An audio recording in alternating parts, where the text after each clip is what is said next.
Si esta historia te llega al corazón, no olvides suscribirte y decirme en los comentarios desde qué ciudad o país la estás viendo. Tengo mucha curiosidad por saber dónde se escucha mi voz hoy.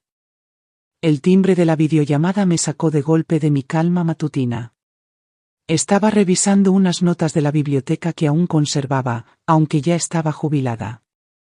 Cuando el nombre de Emiliano iluminó la pantalla, el rostro de mi hijo llenó el cuadro, alegre y sonrojado, como si acabara de regresar de correr. ¿Alguna vez has vivido una situación que cambió tu vida para siempre? Déjanos tu comentario y hazte suscriptor porque esta historia te va a impactar de una manera que no esperabas. Por un instante, mi pecho se calentó. Tal vez solo quería escuchar mi voz. Esa esperanza duró apenas 3 segundos. Mamá, dijo con una sonrisa amplia.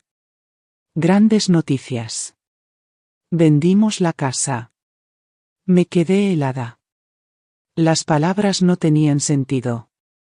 ¿Vendieron la casa?, repetí, cuidando mi tono como si hubiera oído mal. Así es.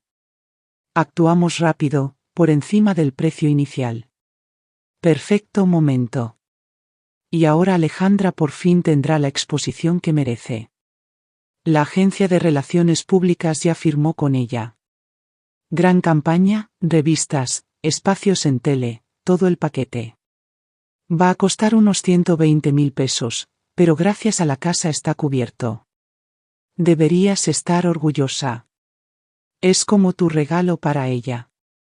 Sentí un jadeo escapar de mí. Mi casa, mi hogar, años de esfuerzo plasmados en ladrillos y piedra convertidos en un cheque para la vanidad de alguien más.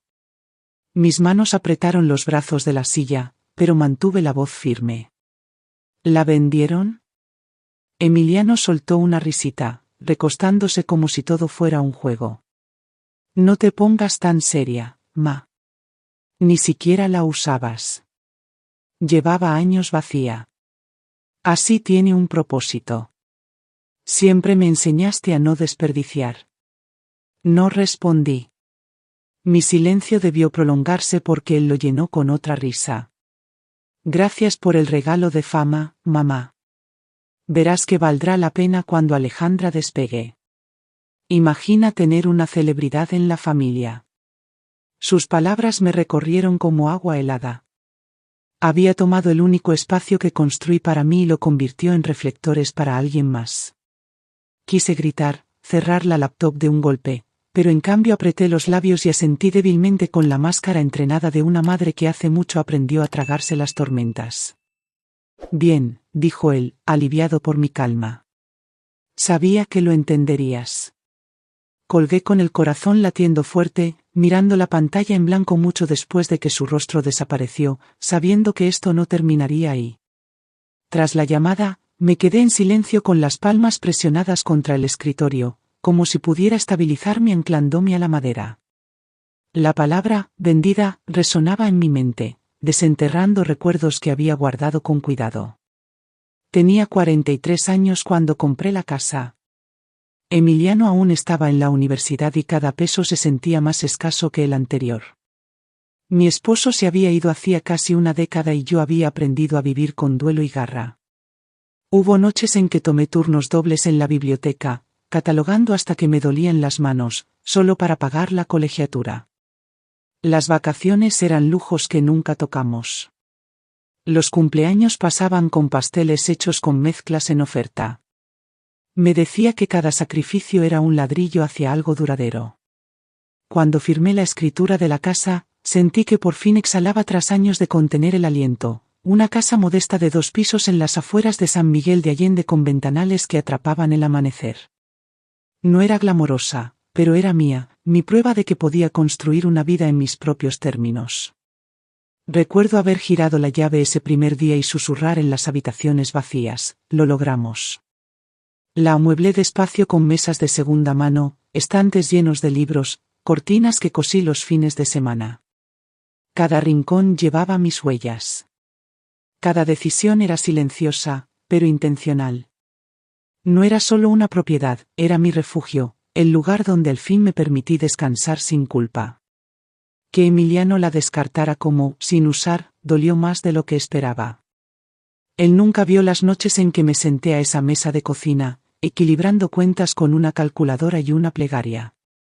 Nunca sintió el peso en mis huesos el día que cargué las bolsas del mercado colina arriba tras 3 camiones y una tormenta. La casa era esos esfuerzos hechos sólidos. Imaginarla transformada en combustible para la búsqueda de atención de Alejandra se sentía como un borrón, no solo de ladrillos y vigas, sino de los años que sangré para construirla. Y aún así, bajo el dolor, algo más se movió, un recordatorio de que una vez me había preparado para esta posibilidad. La casa no fue lo primero que cedí por Emiliano, solo lo más visible. Mirando atrás, veo el rastro de sacrificios esparcidos como migajas. Cuando era niño, pagué sus cuotas de fútbol apilando libros extra después del cierre, con la espalda adolorida bajo las luces fluorescentes. Más tarde, en la universidad, cargué con sus préstamos cuando no podía mantener su trabajo de medio tiempo. Le dije que no se preocupara, que la educación valía más que el orgullo. Las deudas nunca terminaban, solo cambiaban de forma. Una tarjeta de crédito aquí, una reparación de coche allá. Una vez, cuando la neumonía lo dejó en cama, vacié casi la mitad de mis ahorros para cubrir su hospitalización. Me agradeció entonces con voz débil por la fiebre, pero al recuperarse, la gratitud se evaporó como vapor.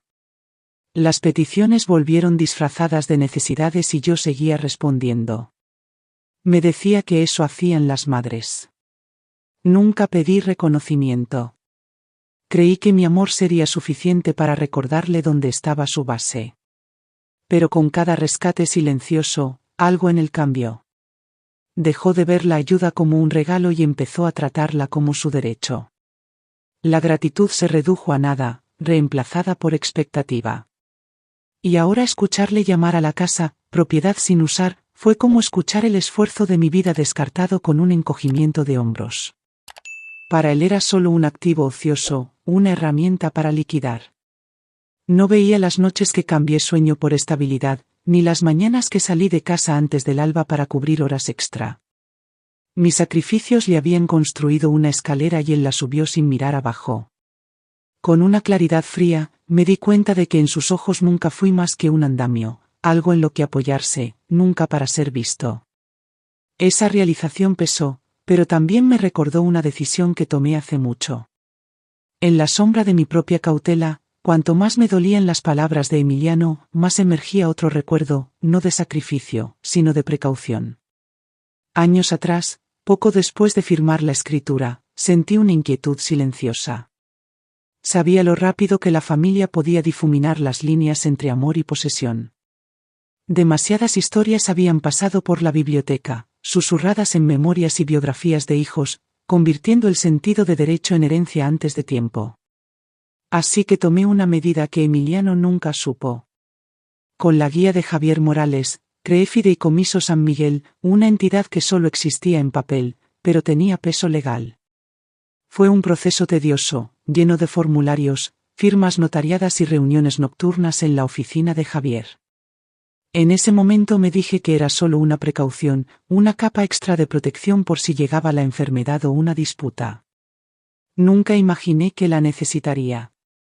Ahora encendí mi vieja laptop, la que aún zumbaba demasiado al arrancar, y abrí la carpeta encriptada que Javier había preparado. Ahí estaba, la escritura de la casa transferida limpiamente al fideicomiso años atrás. Cada declaración de impuestos, cada confirmación, cada renovación.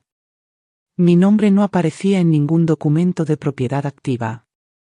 La casa no era mía como individuo, pertenecía al fideicomiso. Eso significaba que Emiliano y Alejandra no habían vendido mi casa. Habían intentado vender algo que ni siquiera estaba legalmente en mis manos para dar.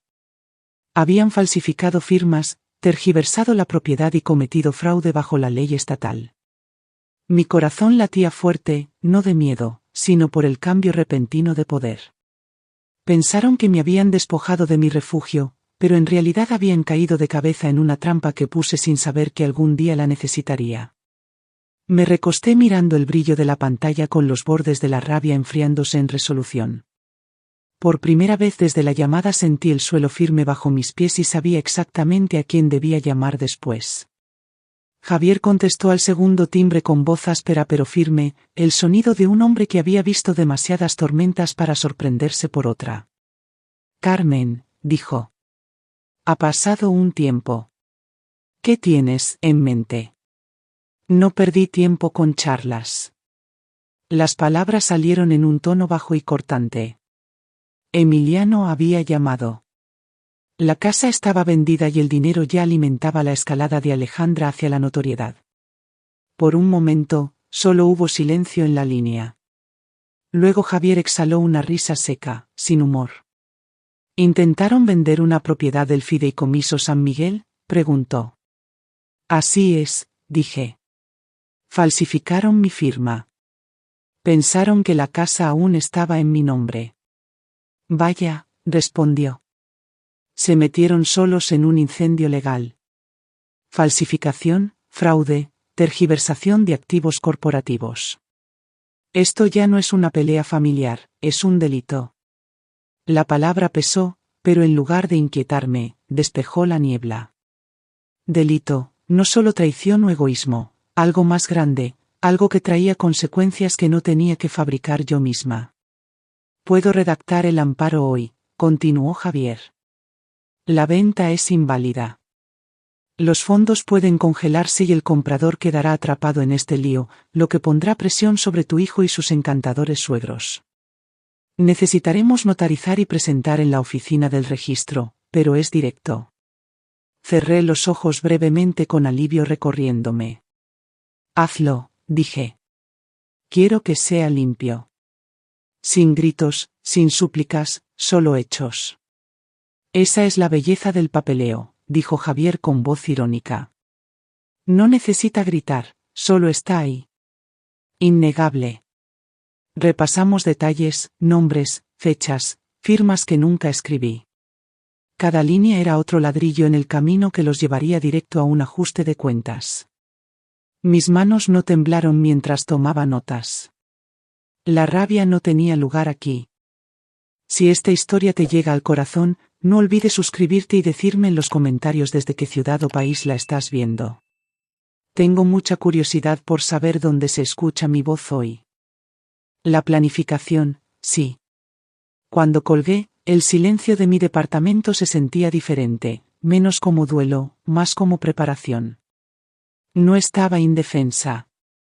Ya había construido la defensa años atrás y ahora se desplegaba justo cuando más la necesitaba.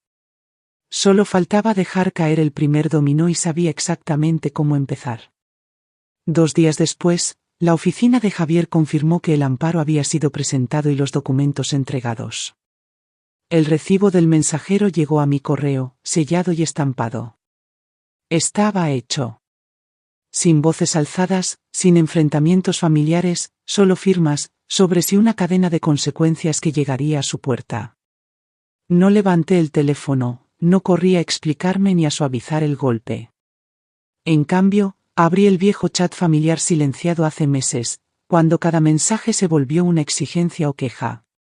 Mis dedos dudaron un momento, luego escribieron 2 palabras: revisa tu correo. Eso fue todo. Sin acusaciones, sin aclaraciones. Presioné enviar y puse el teléfono boca abajo en la mesa.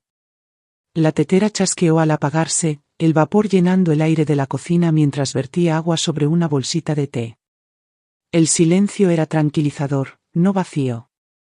Cada tintineo de la cuchara contra la porcelana me recordaba cuán diferente era este silencio del que había soportado antes.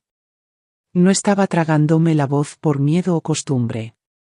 Elegía la quietud, dejando que los documentos hablaran donde yo ya no necesitaba hacerlo. Llevé la taza a mi pequeña mesa junto a la ventana y vi la ciudad asentarse en el crepúsculo. En algún lugar, al otro lado de la ciudad o tal vez de una pantalla, Emiliano leería esas palabras, Alejandra también, y pronto el peso de los sobres certificados llegaría a sus manos. No me pregunté cómo serían sus rostros al abrir el correo. No lo necesitaba. El shock tiene una expresión universal y no dudaba que reemplazaría la sonrisa despreocupada de Emiliano. Por primera vez no era yo quien corría a cubrir, a rescatar, a arreglar. La tormenta ahora era suya para enfrentar. Tomé otro sorbo, el amargor del té anclándome, y sentí un pequeño hilo de satisfacción tejiéndose en mi pecho. El primer dominó había caído y ya podía sentir el temblor expandiéndose. Para la mañana no serían solo sobres los que sacudieran su paz, sería cada promesa que hicieron con dinero que nunca fue suyo para gastar. El primer correo me llegó antes del amanecer, reenviado desde la oficina de Javier. Una consulta educada de un coordinador de relaciones públicas preguntando por qué varios depósitos habían rebotado. A media mañana el tono cambió.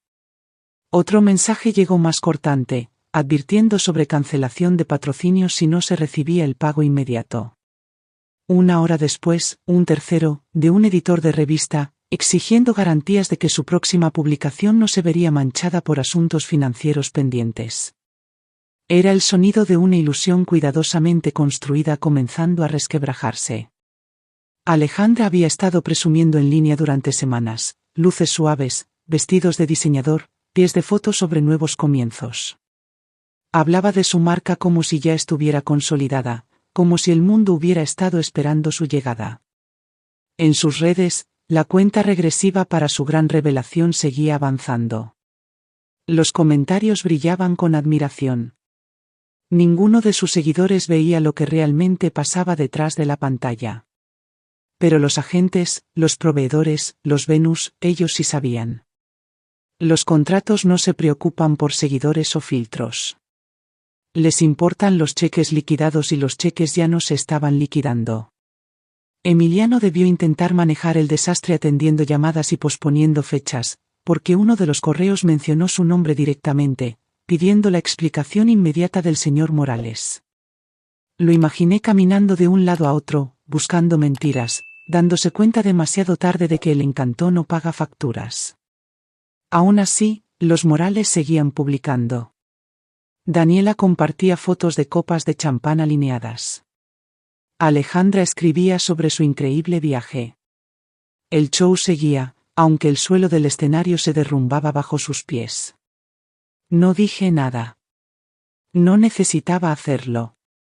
Cada pago congelado, cada contrato retirado, cada llamada de pánico era más fuerte que cualquier cosa que pudiera haber dicho. Para la noche, Javier me envió una última actualización. Varios proveedores amenazaban con acciones legales propias. El sueño que robaron de mí para alimentar se disolvía en tiempo real y el colapso apenas comenzaba. La llamada llegó tarde, pasada la medianoche, cuando la ciudad estaba en calma y la única luz en mi departamento venía del brillo del teléfono. El nombre de Emiliano parpadeó en la pantalla una y otra vez hasta que finalmente contesté. Su voz estalló antes de que pudiera hablar. Mamá, ¿qué hiciste? ¿Te das cuenta de lo que empezaste? Los contratos de Alejandra se están cayendo. Nos estamos ahogando. Tienes que arreglar esto. Dejé que el silencio se alargara, calma contra su pánico. Cuando hablé, mi voz era firme. No inicié esto, Emiliano. Lo hiciste tú cuando falsificaste mi firma y vendiste lo que nunca fue tuyo. Titubeó, pero insistió. Somos familia. Las familias se ayudan. Hice esto por todos nosotros, por nuestro futuro. No, dije en voz baja. No lo hiciste por nosotros, lo hiciste por ella. Y nunca me has visto como familia de la manera que dices. Me viste como una cartera, un cajero automático al que podías recurrir cuando la vida se ponía difícil. Su respiración se cortó y seguí, no con enojo, sino con claridad. ¿Quién pagó tu colegiatura cuando no podías mantenerte? ¿Quién cubrió tus cuentas de hospital cuando la neumonía te tumbó? ¿Quién saldó tus tarjetas, tus reparaciones de coche, tus deudas que ni siquiera admitiste en voz alta? Cada vez estuve ahí. Te salvé sin decir una palabra y ahora ya no más. Robaron mi regalo.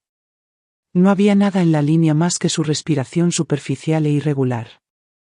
El silencio dijo más que cualquier excusa.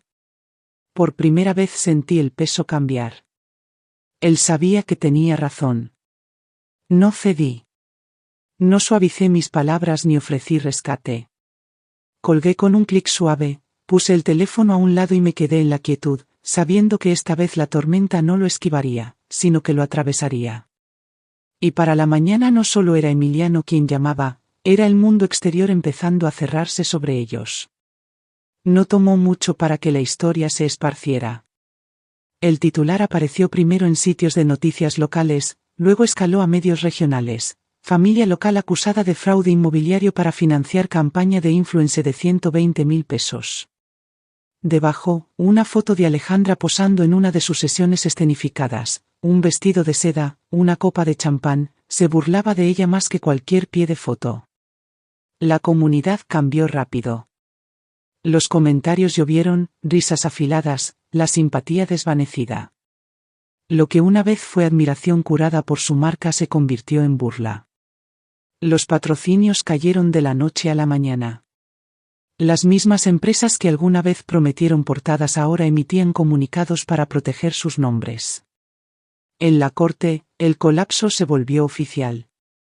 Las firmas falsificadas se mostraron, el rastro de papel limpio y condenatorio. Me senté en el estrado y hablé claro, fechas, cuentas, registros. No necesitaba adornar. La evidencia hablaba más fuerte que cualquier emoción. Emiliano estaba en la mesa de la defensa, pálido y con ojos hundidos. Alejandra se movía en su asiento, su confianza habitual despojada. Ni siquiera Daniela me miró a los ojos. Cuando el juez se inclinó hacia adelante, la sala se aquietó. Señor Morales, señora Ramírez, no solo rompieron la ley, rompieron la confianza. Falsificaron su firma y trataron el trabajo de su vida como un cajero automático familiar. Cuando hicieron eso, perdieron el derecho a llamarse su familia. El martillo sonó una vez, final y frío. Se presentaron cargos. La sentencia vendría después. Me levanté, recogí mis cosas y pasé entre las cámaras, los reporteros, las miradas. No me sentía triunfante. Lo que sentía era más simple, más firme, era libre. Y con esa libertad vino el suave tirón hacia un último lugar al que necesitaba ir, la casa misma. La casa lucía igual que el último día que caminé por sus puertas. Las persianas aún tenían la misma pintura descascarada. Los pisos aún crujían en los mismos puntos y los estantes aún sostenían los libros que apilé hace años. Pero mientras pasaba de cuarto en cuarto, sentí la distancia entre la memoria y la pertenencia. Ya no era un refugio, era solo una casa llena de ecos de quien solía ser. Me detuve en la barra de la cocina, el lugar donde tantas cuentas fueron equilibradas, comidas preparadas, cartas escritas. Lentamente saqué el llavero de mi bolsa y lo dejé ahí. El gesto no fue dramático, solo silencioso, mi manera de soltar el peso que cargué demasiado tiempo. De vuelta en San Miguel de Allende, me senté con el teléfono en la mano y desplacé los nombres que me habían atado en silencio por años. Emiliano, Daniela, Alejandra, cada eliminación se sentía como quitar una piedra de mi pecho. Abrí una nueva cuenta en una cooperativa pequeña, desvinculada de todo y de todos del pasado. Por primera vez, cada peso era solo mío. La llamada llegó una semana después. Un detective me informó que, desde que mi caso llegó a las noticias, otros habían dado un paso al frente, hijos que habían sido drenados por sus familias, firmas robadas, cuentas vaciadas. Mi historia había roto algo. Cuando colgué, me quedé quieta un buen rato. Una sonrisa se abrió paso en mis labios. No por victoria, sino por reconocimiento. No había destruido a mi familia. Ellos lo hicieron solos. Todo lo que hice fue dejar de protegerlos del humo de su propio fuego. Y en esa verdad, finalmente encontré paz. ¿Qué habrías hecho tú en esta situación? Escribe tu comentario con tu opinión y conviértete en suscriptor para más historias que te harán reflexionar sobre la vida real. Gracias por escuchar. No olvides suscribirte y compartir tu historia en los comentarios. Tu voz importa.